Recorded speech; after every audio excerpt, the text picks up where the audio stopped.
Então, eu sou a Ana Luísa, a gente é do curso de Biomedicina e da UFRJ. Eu sou a Poliana. Eu sou Leislaine, tudo bom? Prazer. Prazer. Eu sou a Raquel, prazer.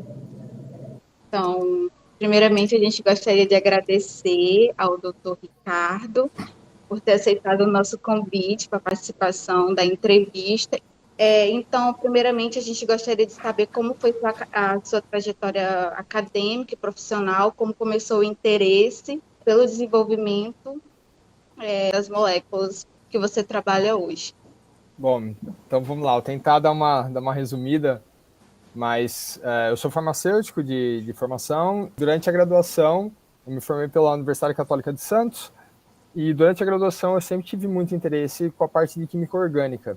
Sempre foi uma disciplina que me interessou bastante, mas apesar de eu, durante a universidade, eu fiz iniciação científica, mas numa área bem diferente da química orgânica, era mais um foco assim, química analítica, química ambiental, mas eu sempre gostei da química orgânica, e principalmente com o foco da química orgânica sendo uma ferramenta para fazer os fármacos.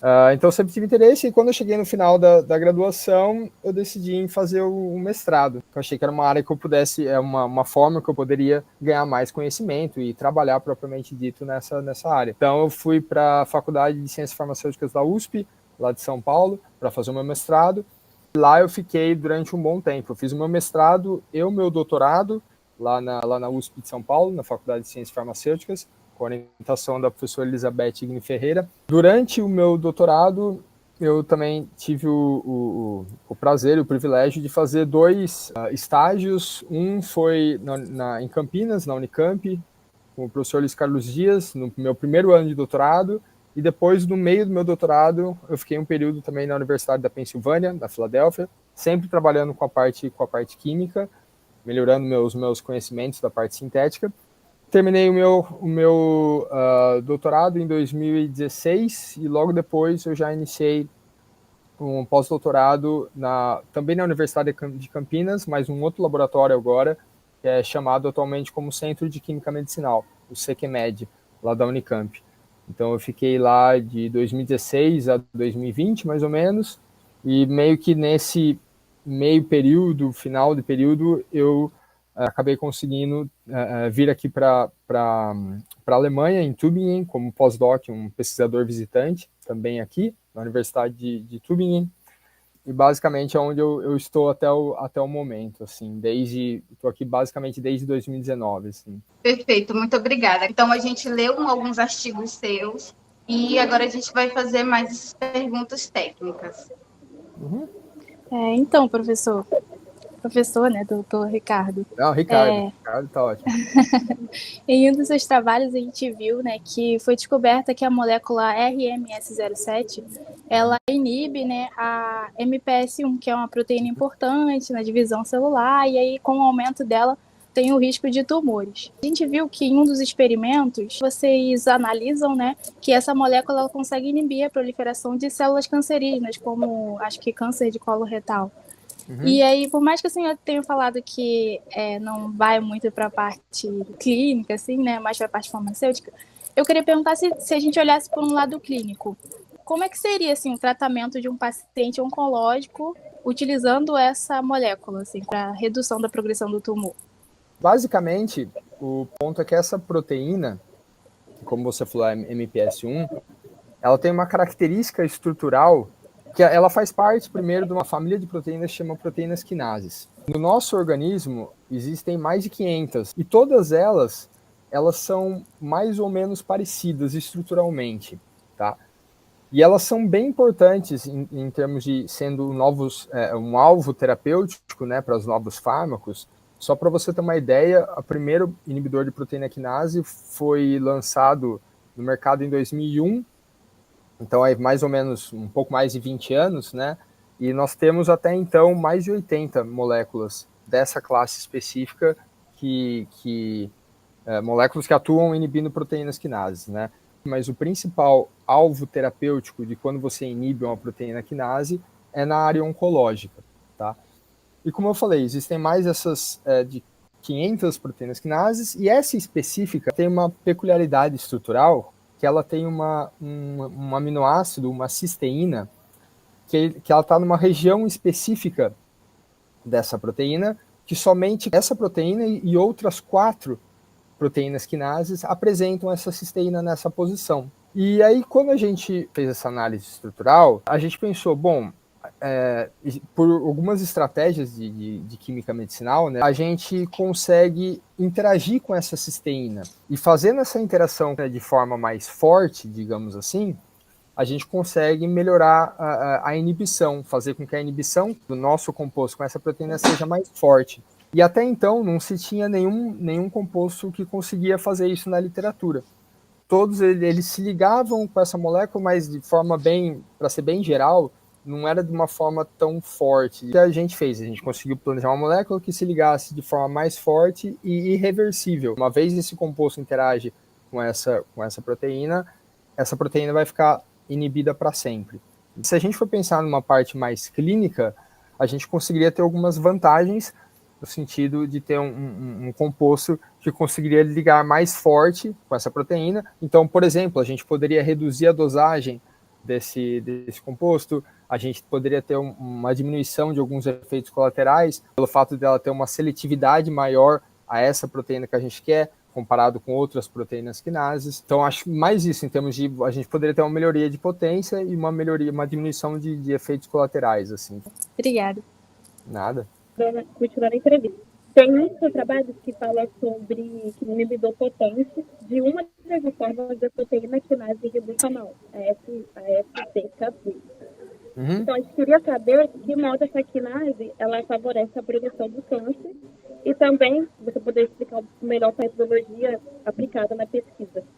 Essa é uma boa pergunta, assim, especificamente desse trabalho, porque o que acontece? Essa proteína específica, a S6K2, ela, na verdade, não se sabe muito bem qual é o papel dela no câncer.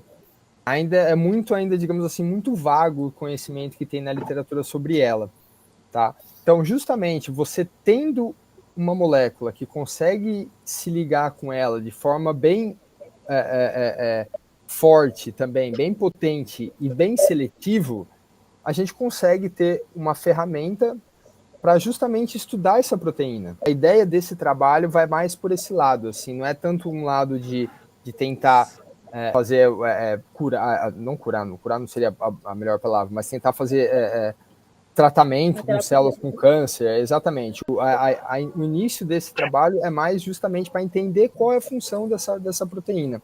Então, a nossa contribuição está sendo ainda, né, gerar uma ferramenta que nós chamamos de sondas químicas, que é basicamente uma pequena molécula que consegue se ligar de forma bem forte para essa proteína, de forma potente e seletiva. E a estratégia que a gente usa aqui no grupo, que também foi usado na primeira proteína que vocês comentaram, né, da MPS1, e agora nessa na S6K2, é a estratégia que é o planejamento de inibidores covalentes. A gente olha a estrutura dessa da proteína, né, do alvo, e a gente vê se existe alguma característica estrutural, por exemplo, algum aminoácido de cisteína, ou seja, que ele pode atacar um outro grupo que é eletrofílico e formar uma ligação covalente de forma bem específica. Então, se a gente acha alguma diferença estrutural, né, uma característica peculiar na estrutura dessa proteína, a gente pode, no lado da pequena molécula, né, do composto que a gente está planejando, a gente consegue, em alguma região dele específica, inserir um grupo que eu chamei de eletrofílico. E aí, quando esse grupo eletrofílico chega próximo da cisteína, que é o nosso grupo que eu chamo nucleofílico, eles fazem a ligação covalente. Essa ligação é muito forte. Basicamente, a gente consegue inibir a proteína de forma mais vigorosa e até mesmo, em muitos casos, de forma irreversível. Mas por isso que na primeira proteína, na MPS1, a gente tem vários ensaios em células, né, em diferentes tipos de células, justamente porque essa proteína ela já está muito bem estabelecida, a importância dela no câncer, tá? Já no caso da S6K2 ainda não. Na S6K2 a ideia era justamente planejar ter uma ferramenta para poder entender a função dessa proteína, que uma vez a gente consegue inibir ela de forma seletiva e potente, a gente consegue entender, então, num contexto celular, por exemplo, se essa proteína está inibida, e eu sei que é só essa proteína está inibida, o que está acontecendo? O fenótipo que eu estou observando na célula, o que está acontecendo? Eu sei que vai ser devido à inibição daquela proteína. Muito bem.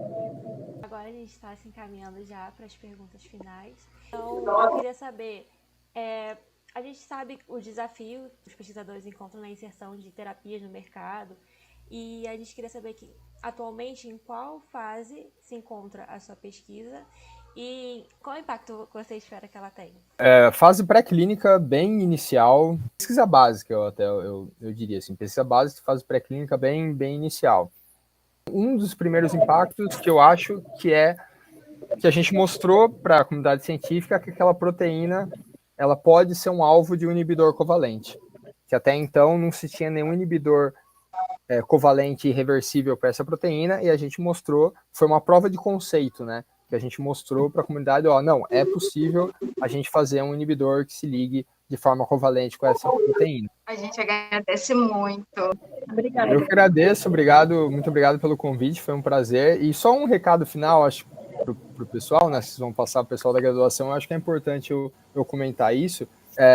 Não tenham pressa para se formar, assim. Eu acho que o mais importante é vocês se formarem bem, ter certeza da que vocês realmente estão estudando bastante, fazer ações científicas, e dependendo quem tem interesse em fazer um mestrado, um doutorado, mas se formar com qualidade, não necessariamente com pressa, assim, sim, sabe? Então, acho que isso é um recado importante para passar para vocês terem consistência nos estudos e mesmo nos experimentos, quem de repente já está fazendo iniciação científica ou coisa do tipo, é sempre importante ter essa visão criteriosa, é muito mais importante do que realmente fazer tudo com pressa, assim, sabe?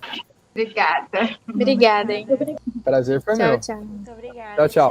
Tchau.